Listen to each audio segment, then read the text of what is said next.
বিসমিল্লাহির রহমানির রহিম। আল্লাহ তাআলার অশেষ রহমতে এই প্রাকৃতিক দুর্যোগের ভিতরে আল্লাহ তাআলা আমাদেরকে সুস্থ রাখছে। এই জন্য মহান আল্লাহ রাব্বুল আলামিনের কাছে শুকরিয়া জ্ঞাপন করছি। প্রিয় শিক্ষার্থীরা, তোমরা যেখানে যেখানে আছো, আশা করি আল্লাহর রহমতে ভালো আছো, সুস্থ আছো, সুন্দর আছো, এই কামনা বলে আমি আজকে আমার পাঠের বিষয়বস্তু আলোচনা করছি। গত ক্লাসে অষ্টম অধ্যায়ের শব্দের কথা পাঠ 1 থেকে 6 পর্যন্ত আলোচনা করা হয়েছিল। আজকে পাঠ 7 থেকে 11 পর্যন্ত ইনশাআল্লাহ আলোচনা করব।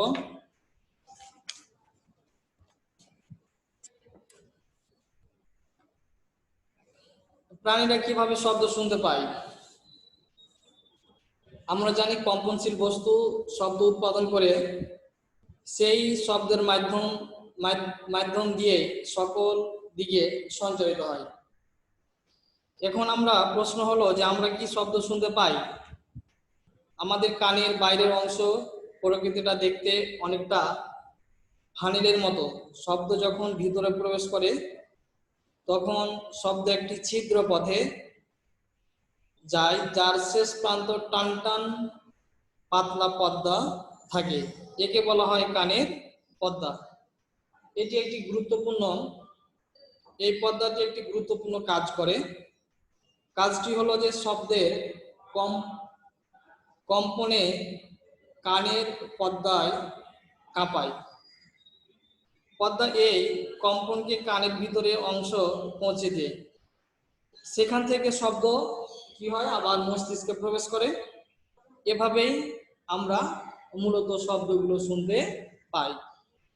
কানের পর্দা যে একটি গুরুত্বপূর্ণ কাজ করে তা জানা জন্য আমাদের একটি পরীক্ষা করব। কাজ শব্দের কম্পন কিভাবে কানের পর্দায় কম্পন সৃষ্টি করে। প্রয়োজনীয় উপকরণ: টিনের একটি পাত, সফট জিঙ্কের ক্যান দিতে হবে ও রাবারের বেলুন। পদ্ধতি: ক্যানের 2 মাথা কেটে নাও, বেলুনটি টান টান করে লাগিয়ে রাবার ব্যান্ড বা সুতা দিয়ে বেঁধে কানের এক মাথা বন্ধ করে দাও। টান টান করা বেলুনের উপরে 4 অথবা 5টা গমের দানা অথবা চাল রাখি। তোমাদের কোনো বন্ধুকে ক্যানের খোলা মুখের সামনে হুররে হুররে শব্দ করতে বলো। খেয়াল করে দেখো যে গম বা চাল কি করছে। গম বা চাল ওপরে নিচে লাফাচ্ছে কেন? এটা কি করছে?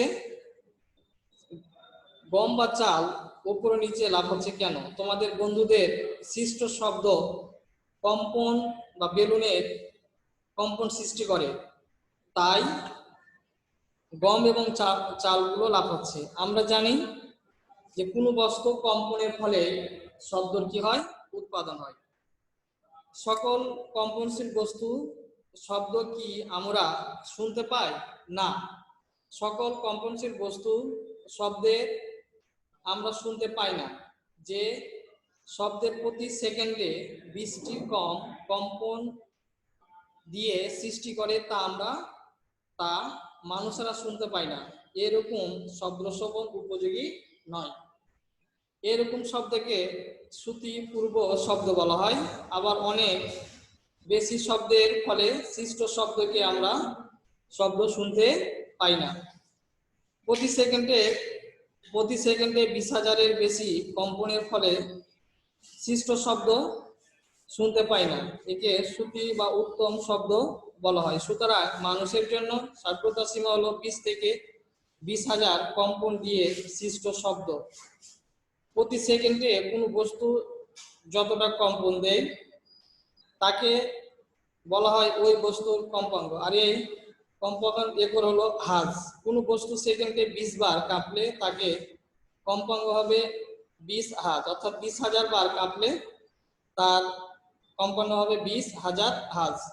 সুতরাং মানুষের কানের সভ্যতা বা কম্পাঙ্কের সীমা 20 থেকে 20,000 পর্যন্ত, 20,000 হাত। এই সীমার মধ্যে কম্পাঙ্ক শব্দকে শ্রাব্য শব্দ বলা হয়। কোনো প্রাণী 20,000-এর হাজ কম্পনের চেয়ে বেশি কম্পাঙ্ক শব্দ শুনতে পায়। কুকুরের এই ক্ষমতা আছে। পুলিশ অতি উচ্চ শব্দে হুইসেল ব্যবহার করে যা কুকুর শুনতে পায়, কিন্তু মানুষ তা পায় না। চিকিৎসা বিজ্ঞানের অনেক অতি শব্দ যন্ত্রের সাথে আমরা পরিচিত। এরকম শব্দ একটা হলো আল্ট্রাসোনোগ্রাফ। এই যন্ত্র 20,000 হাজের চেয়ে বেশি কম্পাঙ্কের শব্দের সাহায্যে কাজ করে। আমাদের চারপাশে আমরা নানা রকম শব্দ শুনতে পাই। এর মধ্যে শব্দ শুনতে ভালো লাগে, সুখকর, আনন্দদায়ক এরকম শব্দ হলো গানের সুর, বাঁশির সুর, হারমোনিয়ামের সুর, সেতারের বাজনা ইত্যাদি। এসব হলো সুরেলা। অনেক শব্দ শুনতে কষ্ট লাগে, যন্ত্রণাদায়ক, বিরক্তিকর। এই রকম শব্দ নির্মাণ কাজে বোর্ডে লেখার সময় চকের কিচকিচ শব্দ,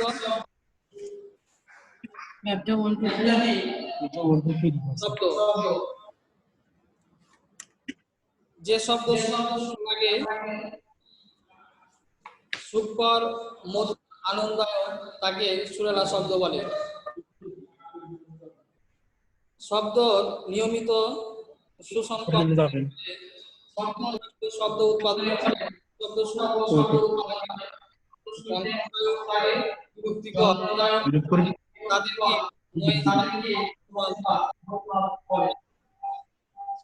শব্দ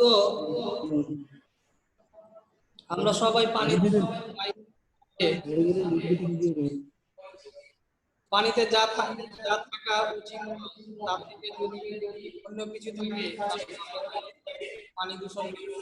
পানিতে যা নয় তাতে কিছু থাকে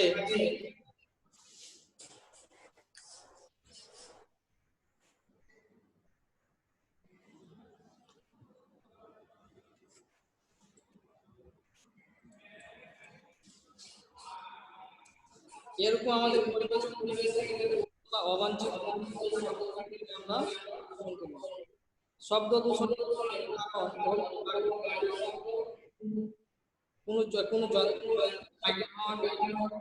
শব্দ, এছাড়া টেলিভিশন ইত্যাদি শব্দ দূষণ জানো বা নানা রকম সমস্যা,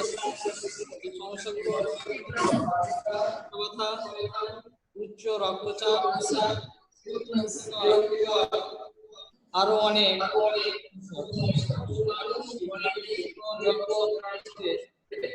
পানি কম পারে না, শুনতে পারে।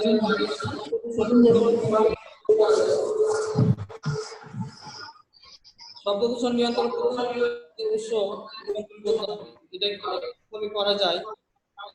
কোনো আবাসিক এলাকা নয়েজ সৃষ্টিকারী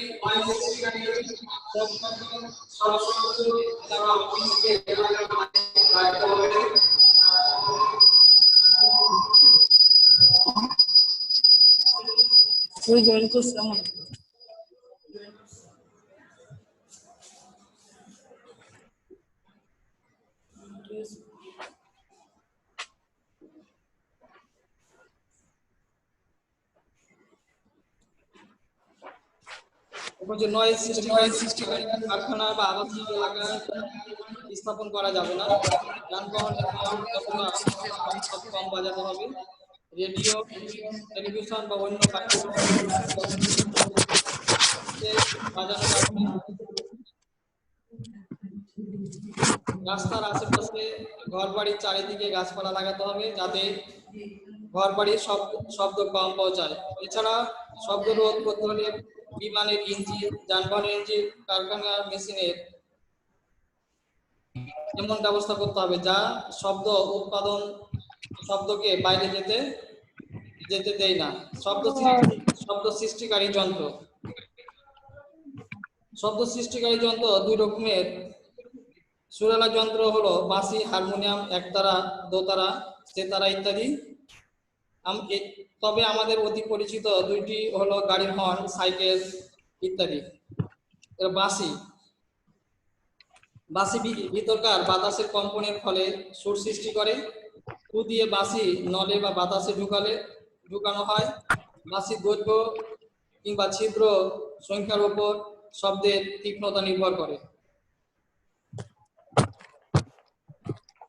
এর হচ্ছে কাজ। একটি নলের দৈর্ঘ্যের সাথে শব্দের তীক্ষ্ণতার পরিবর্তন প্রয়োজনীয় উপকরণ। এটি একটি পান করা নল। এটি একটি কাঁচি পদ্ধতি। নলটি এক প্রান্তে চ্যাপ্টা করে দাও। এখন চ্যাপ্টা প্রান্তটি চিত্রের মতো সরু করে কাটো। কাটা প্রান্তটি মুখ দিয়ে ফুদাও। কিরকম শব্দ হয় লক্ষ্য করো। এবার নলের ওপর মাথাটি কেটে দাও। শব্দ উৎপন্ন শব্দের তীক্ষ্ণতা পার্থক্য কি পাচ্ছি? একতারা ও দোতারা এগুলো বিশিষ্ট বাদ্যযন্ত্র। এসব যন্ত্রে তারের কম্পনের ফলে সুরালা শব্দ সৃষ্টি করা যায়। এসব বাদ্যযন্ত্র তারকে কেটে টেনে দিলে বা কোনো কিছু দিয়ে নাড়াচাড়া করলে কাঁপে।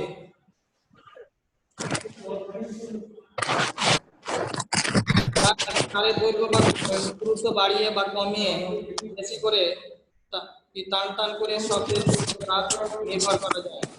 সাইকেল, আমরা সাইকেল বা রিক্সা বেলের টুনটা শব্দে পরিচিত, কিন্তু এই বেল কি শব্দ উৎপাদন করে তা তোমাদের জানো কি? এই বেলে গোলাকার একটি ধাতব বাটি উপর করে রাখা হয়।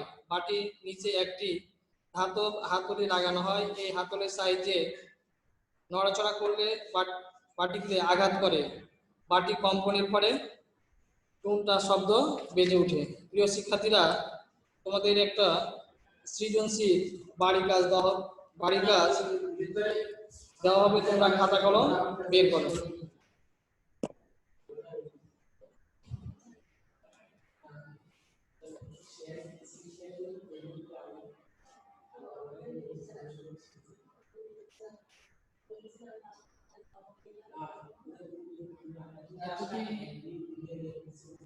যাব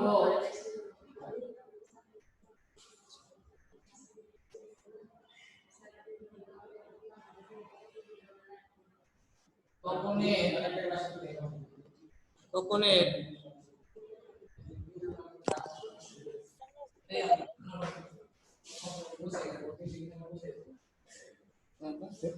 শব্দ শোনা যায় না।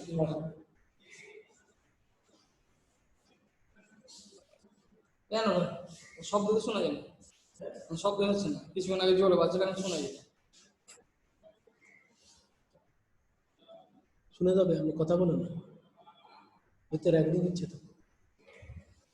যাব তপনের শব্দ আসছে না, শব্দ আসছে না, শব্দ কেউ আসবে না তো, শব্দ তো রেকর্ডিং হবে না, তখন তো জোরে জোরে বাজছে। আচ্ছা, আমরা ইয়ে করেন না, কিছু করতে তপনের বাসা থেকে স্কুলে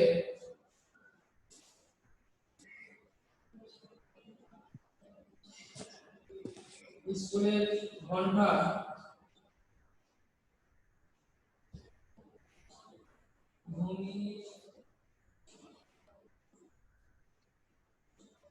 শব্দ শোনা যেত না। সাম্প্রতিক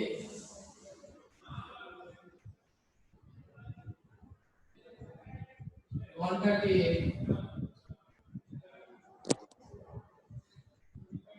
ওজন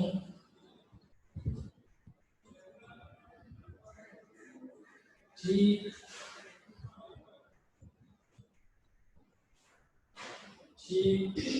রেখে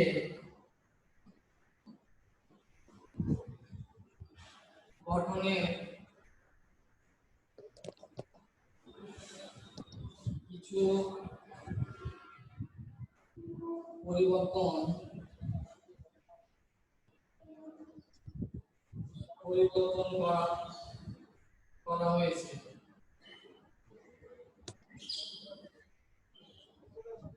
ফলে এখন সেই ভাষা থেকে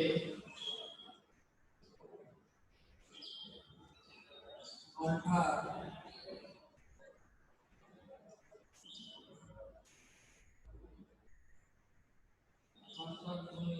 শব্দ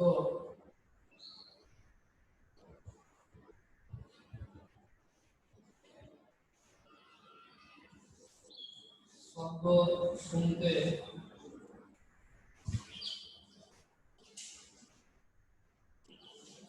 পারে।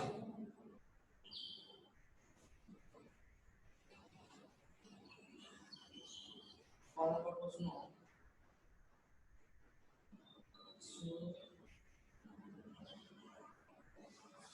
শব্দ কি?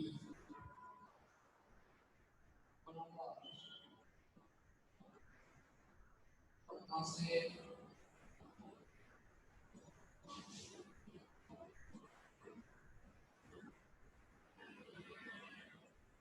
নরের দৈর্ঘ্য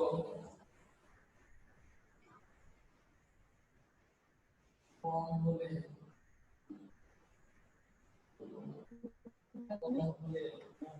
শব্দের তীক্ষ্ণতা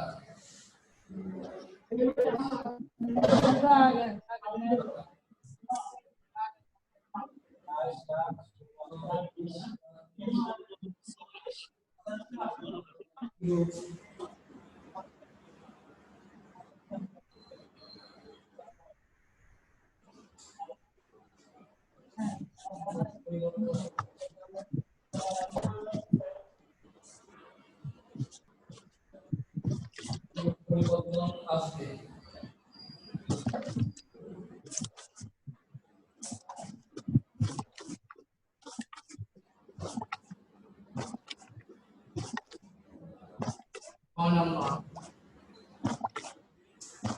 আবার চলে আসছে কি দেখা যায়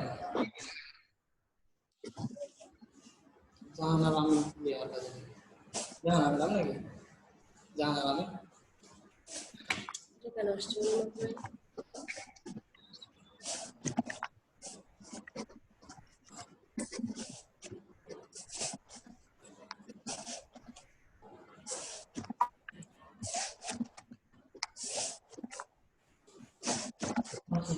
আমার সাথে ডাক দিল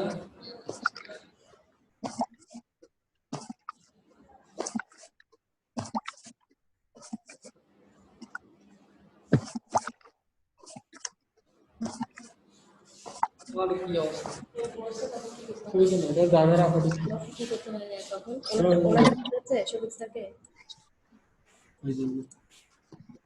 জানারা হয়ে গেলে এটা বড় করে দিবি ভাই ওই জানারা হলে একদম পাশে দিয়ে তো ওরা ছোট করে কোথাও পাইছে তিনটা অ্যাক্সিডেন্টে গেলে ওটা করলে বড় হবে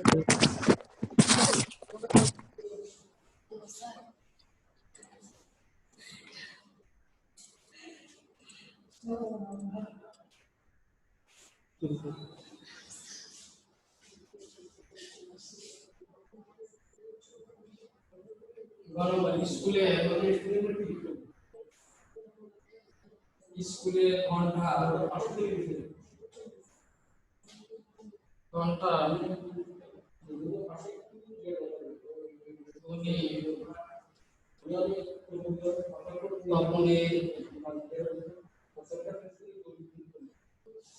স্থাপনের গ্রামে আমি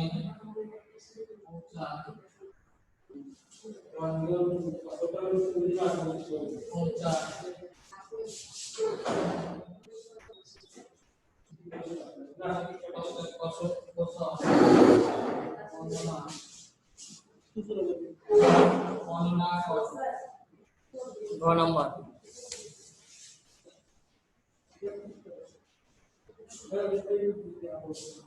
ঘন্টা ঘন্টা ধরনের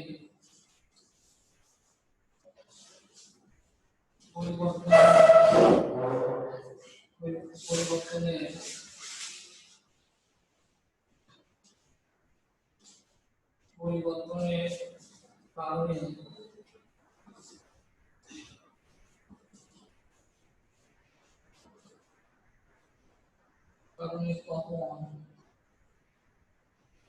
তখন বাসা থেকে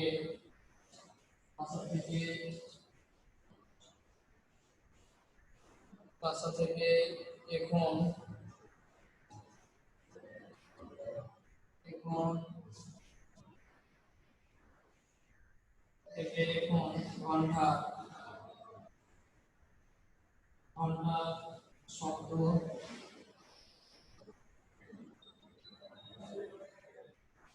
ঘন্টা শব্দ শব্দ শুনতে ঘন্টা শব্দ শুনতে পাই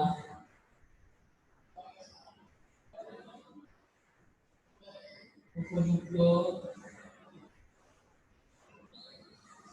উপযুক্ত কারণ সহ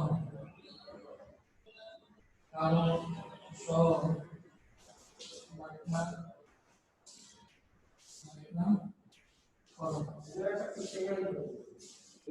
করো।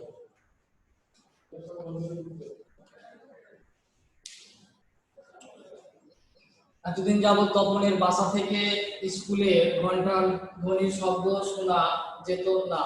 সাম্প্রতিক ঘন্টাটির ওজন ঠিক রেখে গঠনের কিছু পরিবর্তন করা হয়েছে। ফলে এখন যে বাসা থেকে ঘন্টার ধ্বনি শব্দ শুনতে পারে। প্রথম হচ্ছে কি সুশব্দ শব্দ কি বাসা পাশে নলের দৈর্ঘ্য কম হলেও শব্দের ক্ষীণতার কিরূপ পরিবর্তন আসবে। স্কুলের ঘন্টার ধ্বনি তপনের কানে পৌঁছানোর কৌশলগুলো বল। নম্বর হচ্ছে ঘন্টায় কোন ধরনের পরিবর্তনের কারণে তপন বাসা থেকে এখন ঘন্টার শব্দ শুনতে পায়, উপযুক্ত কারণ সহ ব্যাখ্যা করো। প্রিয় শিক্ষার্থীরা, যখন ভবিষ্যতে যখন স্কুল খুলবে অবশ্যই তোমাদের বাড়ির কাজগুলো বিশাল শিক্ষককে জমা দিতে হবে। যদি কোনো শিক্ষার্থী জমা না দাও তোমাদের একটা নাম্বার আছে, সেই নাম্বার থেকে বঞ্চিত হবে। আশা করি সকল শিক্ষার্থী বাড়ির কাজগুলো সুন্দর করে করবে, বাসায় ভালোভাবে পড়ালেখা করবে। এই প্রাকৃতিক দুর্যোগের ভিতরে কেউ বাসার বাইরে যাবে না, দৌড়াদৌড়ি করবে না। সুস্থ থাকো, সুন্দর থাকো, এই বলে আজকে পার্টি এখানে শেষ করছি। আল্লাহ হাফিজ।